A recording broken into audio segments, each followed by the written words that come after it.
As a child, Sleeping Beauty was by far my favorite Disney film. It married the swashbuckling adventure and high fantasy that I craved to romantic ideals of heroism, true love, and female agency on the part of both the good guys and the bad guys. Maleficent fulfilled everything a kid could want in a villain. An amazing presence, cool lair, minions, fearsome powers. As an avid Star Wars figure collector, little me desperately wished they would have made toy figures of Prince Philip and the Dragon. Flash forward 35 years, and now we have more of that kind of merch than we know what to do with.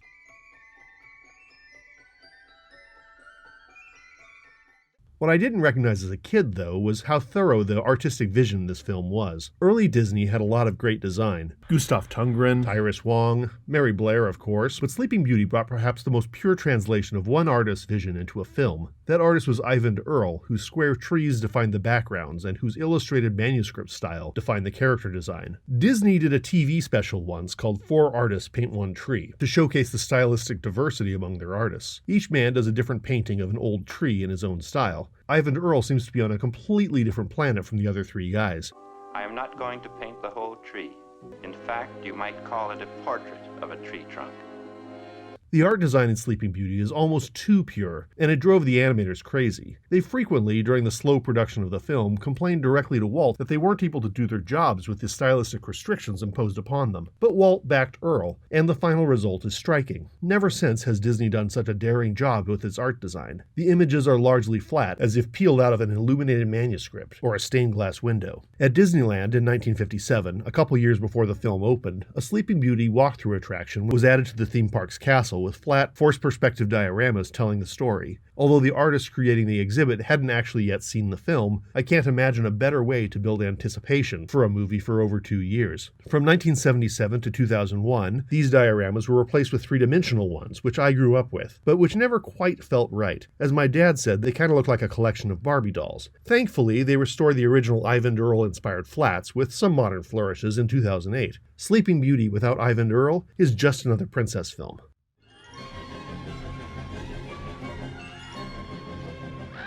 The biggest complaint against this film is that it tries too hard to present animation as an art form, a complaint you will never see leveled at Miyazaki or Wes Anderson, ironically. If anything, this criticism stems from the public's resistance to Disney trying to do something different. There is certainly an expectation of what a Disney film is supposed to be, and artistically daring ain't it, despite movies like Pinocchio or Fantasia. You won't see Disney putting out movies like The Book of Kells or The Adventures of Prince Ahmed anytime soon. So while I'll accept the complaint that maybe this is the coffee table book of animated films, a little too packaged and perfect, much like Simon and Garfunkel are cited as the coffee table version of 60s folk music, that doesn't stop it from being brilliant. There's nothing wrong with polishing up the Cinderella formula. At a tight 1 hour, 15 minutes, Sleeping Beauty never gets sidetracked into cartoony sidekick side quests. All the goofier scenes are there to move the plot forward or enhance the tension.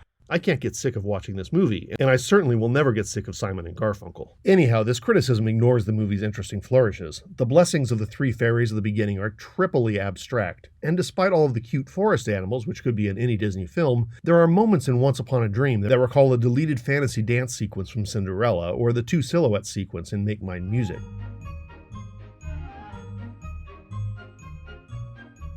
The movie also certainly has heart.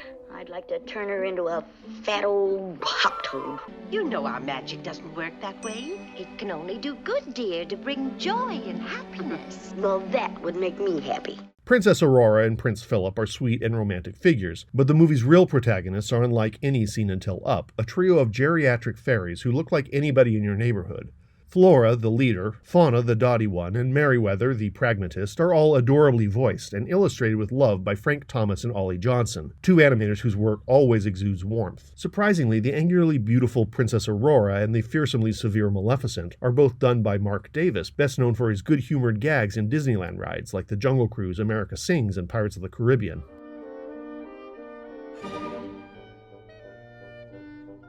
Speaking of Disneyland rides, the magnificent George Bruns, who provided scores for all of the rides just mentioned, adapted Tchaikovsky's ballet into one of the richest scores in Disney history. As with everything else in this difficult production, several other people came and went on the project, and if you compare the classical pastiche of Sleeping Beauty to Bruns' distinctive exotica scores for The Jungle Book or Pirates of the Caribbean, the connection is almost unrecognizable.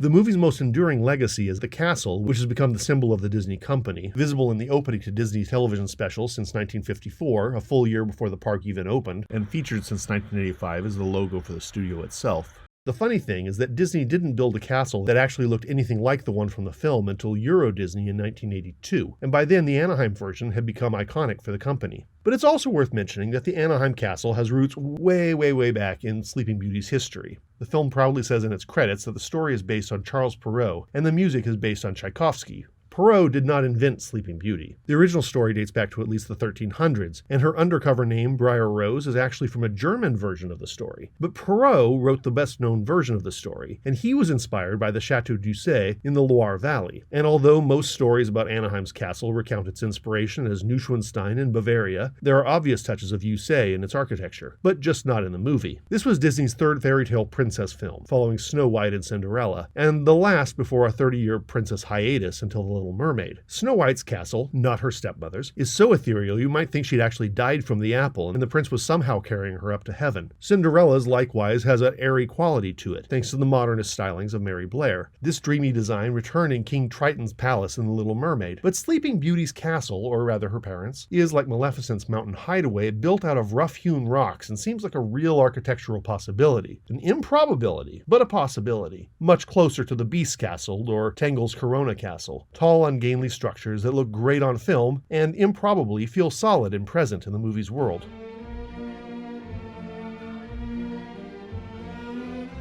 Walt Disney wanted this film to distance itself as much as possible from his two earlier princess films, Snow White and Cinderella, and it certainly does that. Snow White was filmed as if it were a live-action movie on sets. Cinderella set the template for Disney's Silver Age, and honestly, the Disney Renaissance as well. Little flashes of Mary Blair's style, but mostly just solid storytelling with an attractive protagonist, cute sidekicks, and a very traditional three-act plot. In Sleeping Beauty, style overwhelms everything else. It's a film where you're often looking at it, rather than getting swept up in it, like visiting an art gallery. I've aged quite a bit, but I don't think that Sleeping Beauty really has.